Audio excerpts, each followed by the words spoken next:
Thank you so much, Professor Clooney. We're really glad to have you here and have that conversation. And in the interest of continuing this conversation sooner than we thought, I guess, I'd like to invite Mr. Malhotra back to just say a few words for perhaps about 10 minutes, and then I think we'll have questions and close after that with our book signing and reception.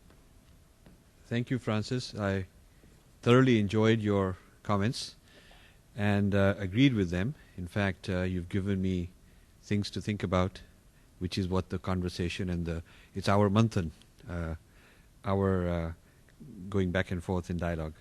So I'll just go very briefly through the notes I took, which I'll work on later for future writing purposes. I think it is true that many others have done something similar. You mentioned Swami Dayanand, Saraswati, Vivekanand, Kumar Swami. I think that needs to be updated. Some of those were very long ago, and I'm trying to update them because postmodernism, which I critique in this book, is a new kind of a thing. Those guys weren't aware of it. Now, Said, yes, in Said's footsteps, a huge amount of Indian post-colonialists have emerged to do a very recent critique of the West, gazing at the West. But the difference I have, my approach from their approach, is that the post-colonialist scholars in India do not have a grounding in the Dharma traditions, in classical Indian thought. They do not identify with it. They aren't well-read or sympathetic towards the Sanskrit tradition and Indian classics. So their critique of the West is largely a secular, using Enlightenment models, using Marxist models. So the post-colonial Indian critique of the West is almost like a Western self-critique. They're kind of critiquing the Western thought using Western thought. And I'm doing a Purva Paksha from the Indian thought point of view. So that's a point of difference. I do agree that with you that Sitaram Goyal and Ram Swarup, while trying to do something similar, they were more into the politics of political resources, the capturing of political resources, contemporary politics. I want to be into the knowledge systems, the space called one knowledge system is discussing with the other knowledge system rather than one political party discussing with another political party. And there's a clarity I achieved during this trip to India. In my talk in the University of Delhi, and they decided after that and after all the exchange to use this as a textbook for MA classes in psychology starting in 2012.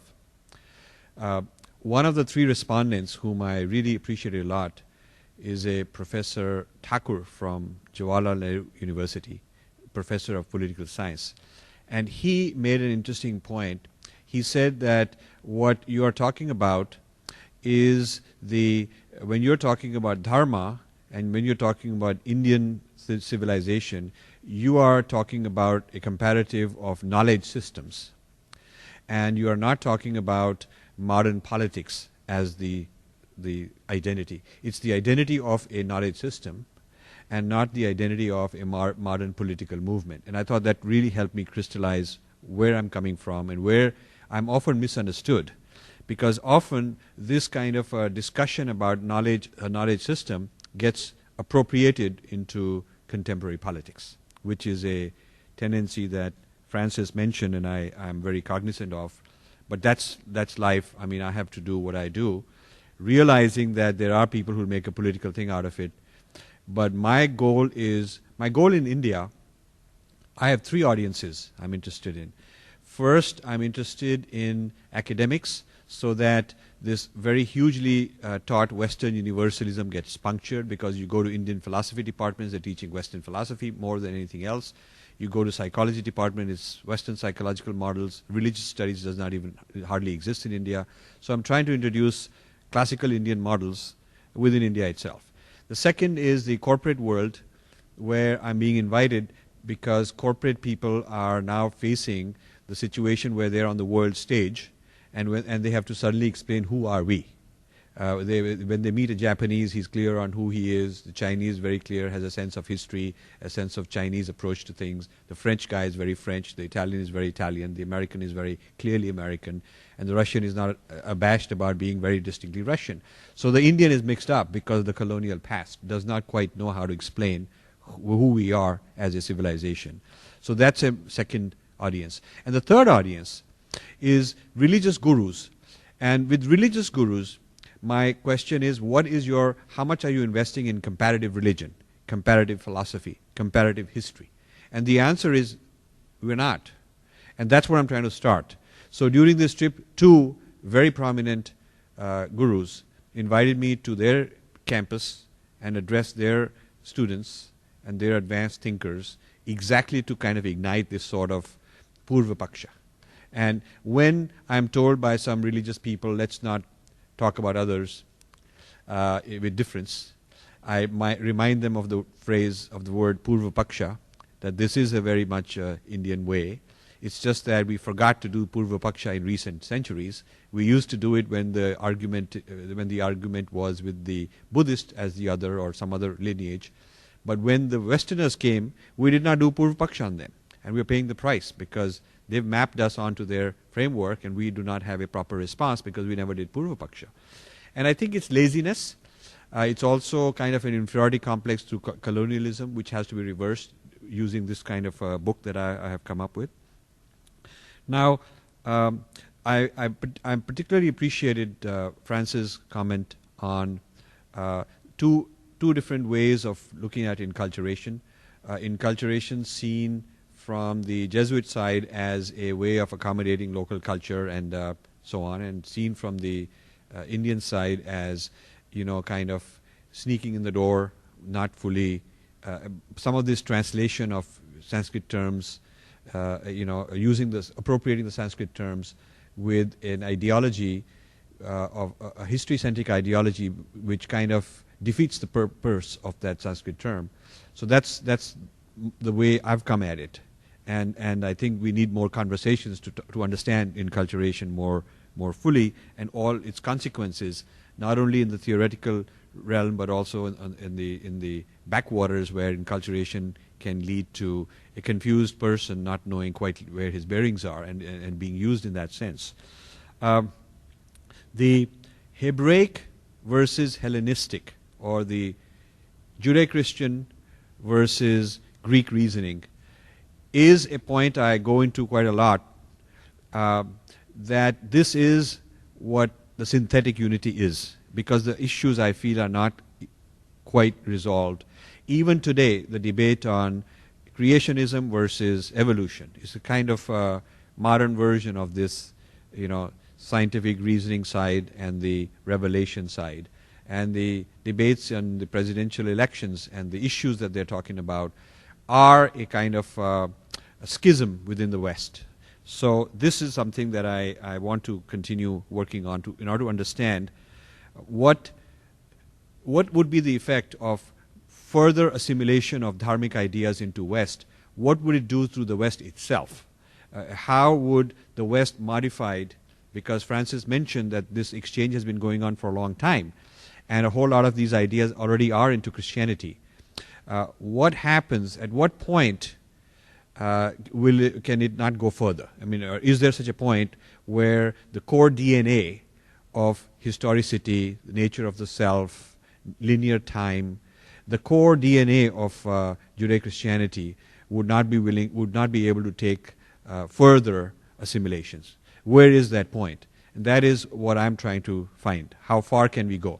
Or can we just keep going, such that in names they might be Christian, but actually their worldviews become very Hindu? I mean, where is the boundary? And that is really what I'm after in this whole exercise. Regarding Francis' question on the Rishi tradition, that maybe we need to learn more about what they know, what is their methodology, how do we even know that they actually had those experiences, and maybe and they were not sort of fiction or fantasy or hallucinations. I rely on modern rishis, and I consider Ramana Maharshi, I consider Sri Aurobindo as contemporary rishis who've had experiences and explained them in enormous detail. And I'm extremely fond of reading Sri Aurobindo in particular, because as a modern rishi, he brings this whole rishi tradition to the current wavelength where people can relate to it, and especially since he writes mainly in English. So I offer that as a resource. Now, I am also in agreement that there are elements within Christianity itself that would be like an integral unity. That the integral unity versus synthetic unity is not an absolute thing. But then the West as such, and in even Christianity as such, haven't fully absorbed, digested, accepted these models. Some of them are on the fringes. Another book I'm doing is on Hindu-Buddhist influences on modern Christian thinkers. From De Nobili, Teilhard de Chardin, many, many modern people, to Francis Clooney. What are some of the, because all of them, it's very interesting, Protestants have not done this as much as Catholics. I mean, if you look at De Nobili, you look at Teilhard de Chardin, Father Ryan, you look at a whole lot of, they tend to be Anglican or Jesuits, and I have listed about 10 major thinkers who have engaged Hinduism and or Buddhism for decades of their lives. Panikkar, a great example. And then how they have experienced Christianity or reimagined Christianity as a result of that. So that's a book I'm doing to show that this is a conversation that has been going on.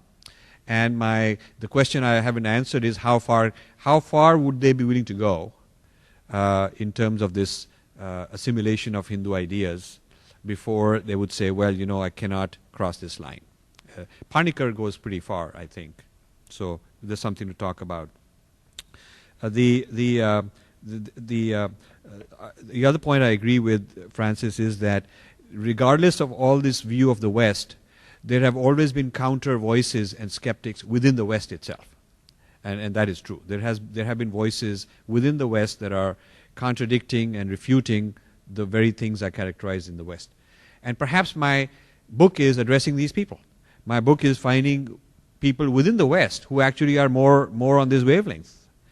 So when we say Indian thought, it is not Indian by birth that makes it Indian thought. It happened to have originated there. But a Westerner who can do yoga and who can do various kinds of things, Indian practices, can also be someone who adopts the Indian worldview. And similarly, what is called the Western worldview is not necessarily limited to people by birth who are Westerners. In fact, I would surmise that there's a large number of Indians who are Westerners. And I also have a book on what I call white Indians, which is a future book, which is the whole obsession to be sort of white, in Delhi, places like that, very fashionable to become westernized and so on. So I think the blurring of boundaries is there, and it's an interesting exercise to see how far this can go. So where are the conversations, and then I'll stop. My conversations are in the academy. That's what I like to do. In the people in corporate life who are interested in presenting themselves on the world stage. That's a very new audience that did not exist.